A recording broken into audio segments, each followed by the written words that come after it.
നമസ്കാരം. നമ്മളിന്നിവിടെ ഡിസ്കസ് ചെയ്യാൻ പോകുന്നത് B2C സപ്ലൈ നമുക്ക് എങ്ങനെ അമെൻഡ് ചെയ്യാം എന്നതിനെക്കുറിച്ചുള്ളൊരു വീഡിയോ ആണ്. അതായത് B2C അദേഴ്സ് ആണ് നമ്മളിവിടെ അമെൻഡ് ചെയ്യാൻ പോകുന്നത്. B2C അദേഴ്സ് മീൻസ് എന്ന് പറഞ്ഞു കഴിഞ്ഞാൽ നമ്മൾ കേരളത്തിനുള്ളിൽ സപ്ലൈ ചെയ്യുന്നതും അതുപോലെ തന്നെ നമ്മൾ 2,50,000 താഴെ നമ്മൾ ഔട്ട് ഓഫ് സ്റ്റേറ്റും സപ്ലൈ ചെയ്യുന്നതൊക്കെ B2C അദേഴ്സിലാണ് വരുന്നത്. അപ്പോൾ നമ്മൾ B2C അദേഴ്സ് നമുക്ക് അമെൻഡ് ചെയ്യാൻ വേണ്ടി ആദ്യം GSTയുടെ യൂസർ ഐഡിയും പാസ്വേഡും വെച്ചിട്ട് എന്ത് ചെയ്യണം, ലോഗിൻ ചെയ്യണം.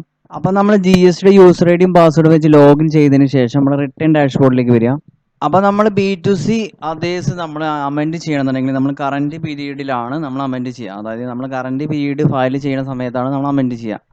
അപ്പോൾ നമ്മൾ കറൻറ്റ് പീരീഡിലെ നമ്മളിപ്പോൾ ഏതാണ്, ഇപ്പോൾ മാർച്ചത്തെ നമ്മൾ ഏപ്രിലാണ് ഫയൽ ചെയ്യുക. അപ്പോൾ നമ്മൾ മാർച്ച് മാസം സെലക്ട് ചെയ്യുക, എന്നിട്ട് സെർച്ച് ക്ലിക്ക് ചെയ്യുക. എന്നിട്ട് നിങ്ങൾ GSR1 വന്നിട്ട് ഇവിടെ പ്രിപ്പയർ ഓൺലൈനിൽ വരിക.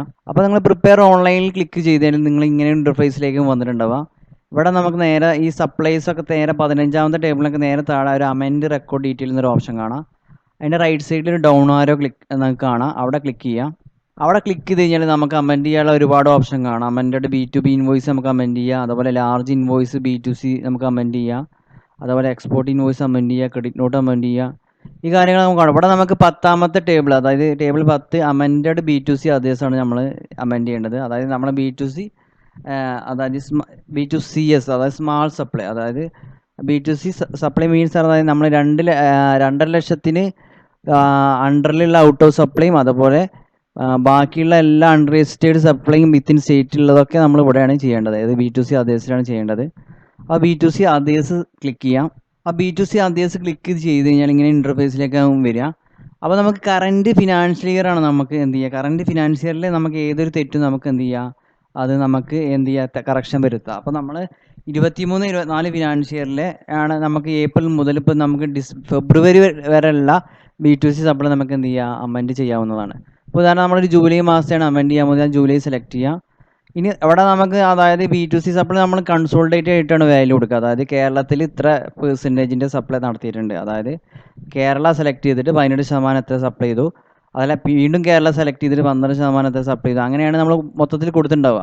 അപ്പോൾ നമുക്ക് ഏതാണോ സ്റ്റേറ്റിൽ ഏത് സ്റ്റേറ്റിലാണോ നിങ്ങൾക്ക് കറക്റ്റ് ചെയ്യേണ്ടത് വെച്ചാൽ അത് സെലക്ട് ചെയ്യുക. നമ്മുടെ കേരളമാണ് നമുക്കുള്ളത്, അപ്പോൾ കേരള നമ്മൾ സെലക്ട് ചെയ്തു.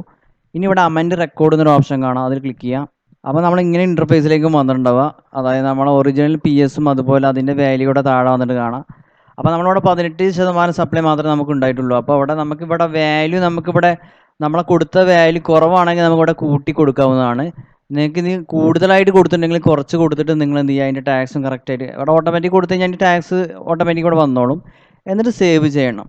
ഇനി നിങ്ങൾ ഈ അമെൻഡ് റെക്കോർഡ് ചെയ്ത് കഴിഞ്ഞാൽ നിങ്ങൾ ആ അമെൻഡ്മെൻറ്റ് മാത്രമേ കറക്റ്റ് ആവുള്ളൂ. അതുപോലെ തന്നെ നിങ്ങൾ ബാക്കി ഡാറ്റ എല്ലാം അപ്ലോഡ് ചെയ്തതിന് ശേഷം നിങ്ങൾ അമെൻഡ് ചെയ്യാം.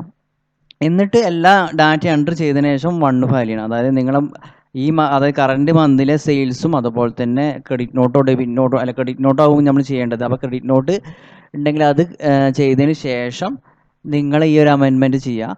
എന്നിട്ട് GSR1 ഫയൽ ചെയ്ത് കഴിഞ്ഞാൽ നിങ്ങൾ അമെൻമെൻറ്റ് കറക്റ്റ് ആവും. അപ്പോൾ ഈ ഒരു വീഡിയോ കണ്ടിട്ട് നിങ്ങൾക്ക് എങ്ങനെയാണ് B2C അതേഴ്സ് അമെൻഡ് ചെയ്യേണ്ട കാര്യം മനസ്സിലായി വിചാരിക്കുന്നു. എന്തായാലും നന്ദി.